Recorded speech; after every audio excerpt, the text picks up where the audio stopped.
ئەوڕۆ بەشدارین لەو هەڵمەتە ئەویش کە دابەشکردنی ماسکە بەسەر ئەو کرێکارانەی کە لەسەر شەقامەکان چاوەڕێی کار دەکەن.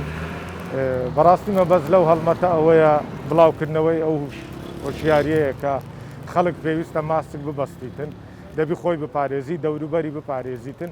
تۆ لە ماڵەوە دێ دەبی ئەوە ببتە باڵێن کەلتورێک هەر هاوڵاتێک لە ماڵەوە دێتە دەرێ وەکو پێداویستێکی سەرەکی ماسکی پێبیتن تا دەگەڕێتەوە ماڵەوە.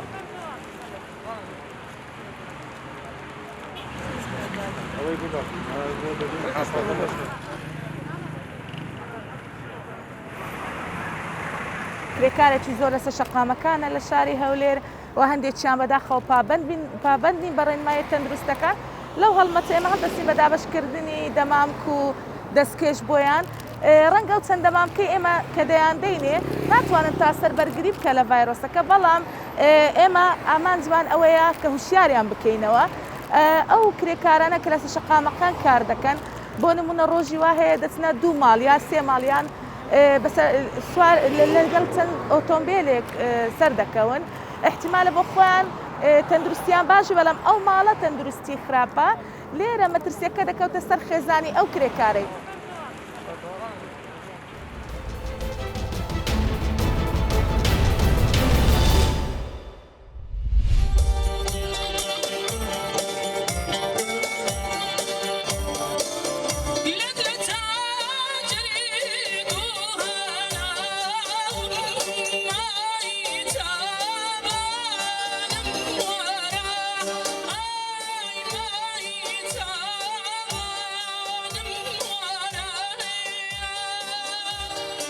ئەم شێوازە چالاکیە بۆ خۆتان دەبینن لە چاوی کامێرەکەتانەوە دەزانن کە خەڵک زۆر بەباشی هاتووە. ڕنگ بە سەرەتا چەند کەسێکی مەحدود و بارحەڵ بە پەنجەی دەست کە هەژمار دەکران لەگەڵمان بەشدار بوون، بەڵام وردەوردەکە ئاوازی میهرەبانی بڵاوەوە بەناو شاردا، شەقامەکانی داگرت و وردەوردە خەڵکی بەلای خۆیدا ڕاکێشا. ئەمە وەکو مغناتیسێک وایە ئەم شێوازە کارانە.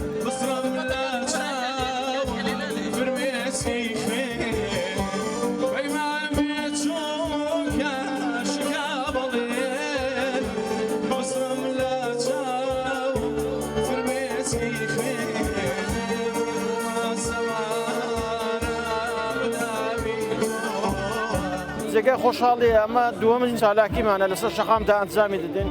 ئیسزابەی زۆر باشی هەبووە، خەڵکێکی زۆر پێی خۆشەکە ئەمە هەنگ و گۆرانی و چالاکیانە کە لەسەر شەقام دەکرێت. ئامانجی ئێمە هەم گرنگیدانە بە بواری هونەری مۆزیک، هەمش لە هەمان کاتیشدا بتوانین ئارامی و خەندە و خۆشی بخینە سەر دڵ و دەرونی هاوڵاتیان.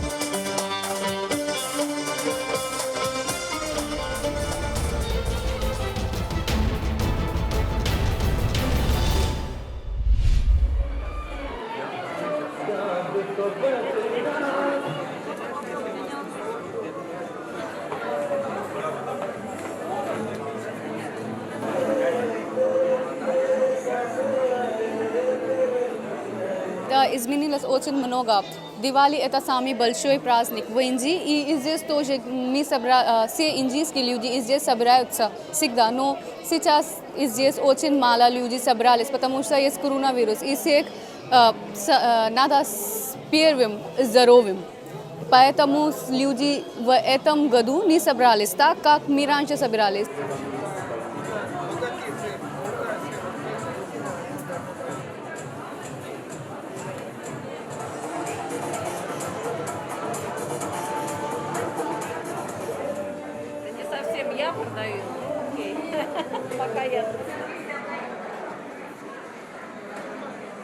Светлая сторона. Вот поэтому сегодняшний праздник и завтра мы вам советуем радоваться, зажигать свечи, много света, радоваться, танцевать, потому что свет приходит в наше сердце.